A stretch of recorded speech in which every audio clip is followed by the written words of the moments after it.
The story begins 800 years ago in an ancient desert, where we see a significant event taking place. Due to a specific landing, a terrible storm hits the desert, forcing the strong people nearby to flee for their lives.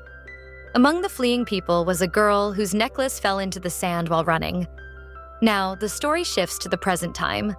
800 years have passed, and the same place where that incident occurred is now inhabited by a girl named Yaman. Liu Changwu finds that same necklace that had fallen from the other girl's neck. A professor, after examining the necklace, tells her that it's very old and possibly very valuable. This news makes her happy.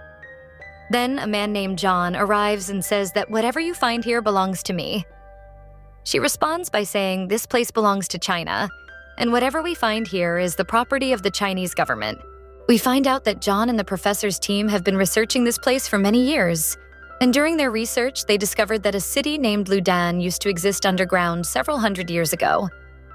They even found some wooden pieces, which when combined formed a map of the city. Looking at this map and the necklace, the professor came up with a story. The city beneath the ground indicated that 800 years ago, a famine must have occurred, and this necklace was connected to a religious master, a girl who had a special connection to the temple. However, due to the increasing storm, she lost her life. We are shown the exact scene the team had been discussing. Her name was Yemen, and she was trying to escape the storm along with her companions. They barely reached the temple, but their condition was terrible. We discovered that Yemen was the queen, but her health was failing and she was breathing her last. During this time, she told Yemen to beware of her brother because he was not a good man. After saying this, the queen died. And in grief, Yemen entered the temple and started praying to God to save the city from destruction. As she prayed, the candles in the temple started to light up, and suddenly, a bright light emerged from a mirror in the temple as if it were the sun, and then the mirror shattered. Yemen believed that God was trying to communicate with her through this mirror. We cut back to the present time where Liu Changwu and her team are collecting ancient artifacts and heading back to the university. Unknown to them, some people were following them. 2 men who had sneaked into the train, allies of their enemy John. John wanted to keep everything they found from this ancient city for himself, because discovering it after 800 years would earn him a huge reward from the government. John's men were about to shoot Liu Changwu and her team because they had saved the ancient artifacts. But just before they could do so, all the passengers in the train stood up with pistols in their hands. It turns out that these passengers were actually Chinese soldiers who throw John's allies out of the train. Liu Changwu checks her belongings and sees the same mirror that we saw with Yemen 800 years ago. Liu Changwu becomes scared because the mirror was broken, and she thought it might have something to do with her. However, she doesn't know much about it and takes it home. Despite trying to fix the mirror, it doesn't reassemble. We then cut back to Yemen, who is seen praying to God while looking at the same mirror, asking God to fix everything. As soon as she prays, we see that the mirror starts repairing itself. In the present, the broken mirror also starts mending on its own, and light begins to emerge from it. Suddenly, Liu Changwu hears a girl's voice but sees no one around her, making her scared. She looks at the mirror and sees Yemen inside it. Through the mirror, Liu Changwu could see Yemen, which meant that the mirror had connected the timelines. Yemen thinks Liu Changwu is a god, so she starts praying to her. Liu Changwu is confused and wonders who Yemen is and how she appeared in the mirror. As she examines the background behind Yemen, she recognizes some symbols and realizes that the mirror had connected 2 timelines, and she was seeing Loulan City from 800 years ago. Liu Changwu tells Yemen that she is not a god but an ordinary person from the future who is talking to her. She requests Yemen to show her some things from her world, and Yemen complies. Liu Changwu then starts asking Yemen many questions about the ancient city, and Yemen answers all of them, revealing secrets buried under the land for centuries. Liu Changwu is thrilled because she had discovered everything she was looking for. Before Liu Changwu could ask Yemen any more questions or say anything, Yemen's condition begins to worsen. Liu Changwu rushes to her fridge, grabs some food, and gives it to Yemen through the mirror. Yemen takes the food and eats it. The food was delicious, something Yemen had never tasted in her time. As she eats, the bond between her and Liu Changwu grows stronger, and they develop a good understanding. Soon after, Liu Changwu writes a book about the ancient city of Loulan, using the information Yemen provided. For this discovery, Liu Changwu receives a huge reward from the government. At the ceremony, we see John, who is astonished by Liu Changwu's success. He couldn't understand how she had uncovered so many secrets so quickly.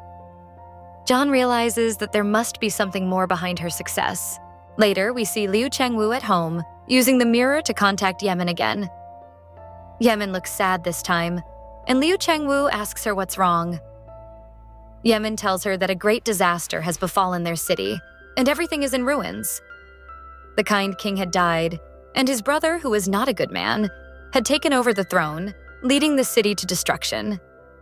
Yemen also tells Liu Changwu about the spaceship we saw landing in the past.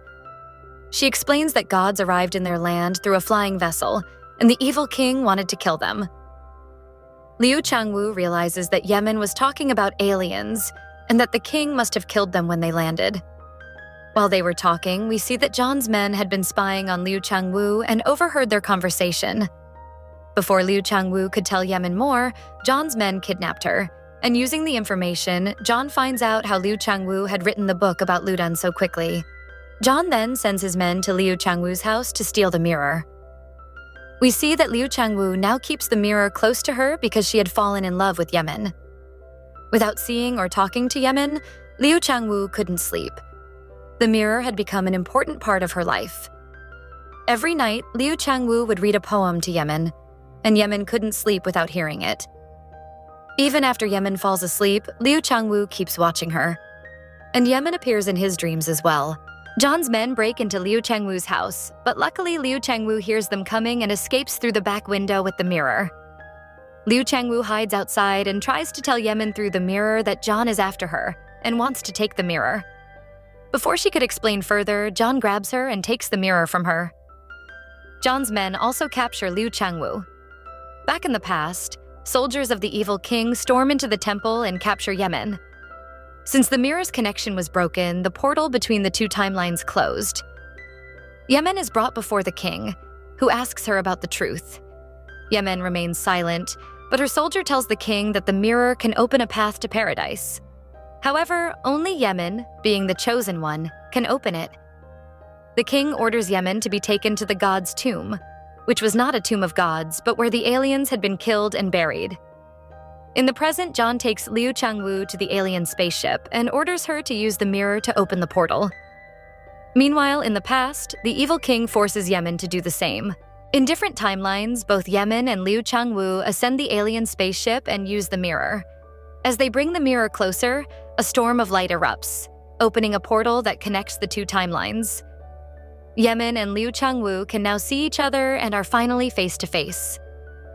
Overcome with emotion, Liu Changwu embraces Yemen, and Yemen, who had also fallen in love with Liu Changwu, becomes emotional.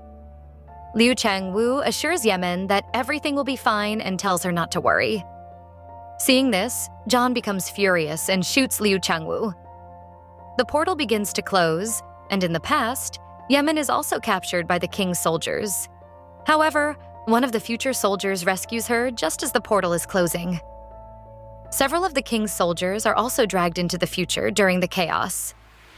The evil king, now in the future, asks John if this is paradise. John replies yes, and that he is the god of this world. This angers the king, who wanted to become a god himself.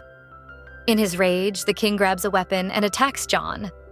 A battle ensues between John and the king's soldiers, who use ancient weapons while John's men use modern pistols. Before the fight could escalate further, a storm once again engulfs the place, swallowing everyone. Fortunately, Liu Changwu and her companions, who had already fled, survived the storm. Years later, we see Liu Changwu now as an old man. He returns to the same place where research is still being conducted. Liu Changwu picks up an old artifact and finds something inscribed on it in an ancient language. Having spent years talking to Yemen, he now understands the language and reads the inscription. It's the same poem he used to recite to Yemen. Realizing that it was written by Yemen, tears well up in his eyes. He knows that Yemen didn't die when the portal closed. She had survived and spent the rest of her life remembering Liu Changwu. Smiling, Liu Changwu realizes that he and Yemen had remained connected all these years. And with that thought, the story ends.